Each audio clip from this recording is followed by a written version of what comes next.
Channel को subscribe करने के बाद घंटे को दबाना ना भूलें। वीडियो कैसा लगा हमें कमेंट करके ज़रूर बताएं। पर अगर आपको कहीं पर पहुंचने की जल्दी ना हो तो इस बात की परवाह करना अर्थहीन हो जाता है कि कौन सा रास्ता लंबा है कौन सा छोटा। आप हमेशा उस रास्ते को चुनते हैं जो ज़्यादा रोमांच पैदा करे, जो आपकी भावनाओं को चरम तक ले जाए।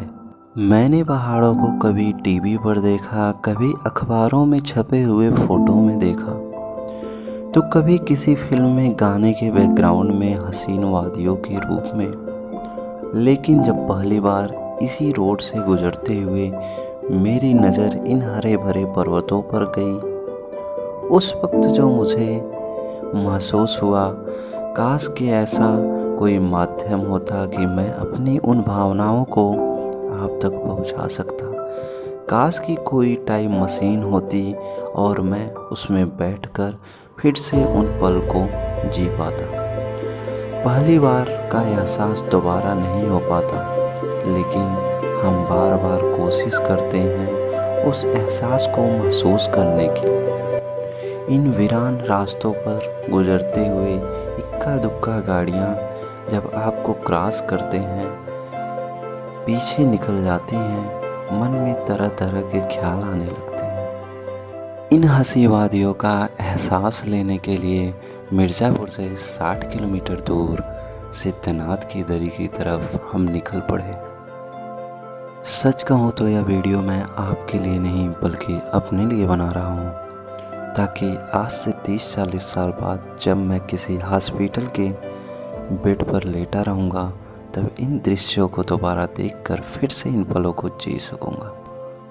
और देखिए समय कितनी तेज़ी से गुजरता है। बातों बातों में हम लोग सिद्धनाथ दरी तक जाने के लिए उस तिराहे पर आ जाते हैं, जिसका एक मोड़ आपको सिद्धनाथ दरी तक ले जाता है।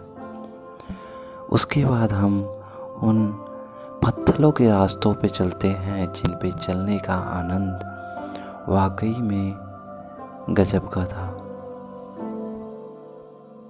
बीच में लगा मैंने गलती कर दी, क्योंकि पत्थरों से बनी हुई पगडंडियाँ मेरी हिम्मत को तोड़ रही थी, मुझे डरा रही थी। लेकिन चलते चलते जल्दी ही एक छोटी सड़क ने फिर से हिम्मत बांध दी और हम उन पत्थर की पगडंडियों के द्वारा सिद्धनाथ दरी तक पहुँच गए, जो कि यह पथरीला रास्ता 500 मीटर लंबा था। इन पथरीले रास्तों से होते हुए हम अपनी मंजिल तक पहुँच गए। शाम का समय हो चुका था। हमने सोचा इस पर्यटन स्थल पर हम अकेले होंगे, लेकिन हमने देखा यहाँ कई सारे लोग प्रकृति के सुंदरता को देखने के लिए मौजूद थे। इन पथरीली सीढ़ियों से नीचे जाते हुए ये छोटी छोटी दुकानें मन को मोह ले रही थी। यहाँ आने के बाद नीचे का दृश्य देखकर मंत्रमुग्ध हो जाना स्वाभाविक था। अब मैं अपने शब्दों को विराम देता हूँ और मैं चाहता हूँ कि आप भी घर बैठे बैठे प्रकृति के शानदार नज़ारे को देखकर बस महसूस कीजिए।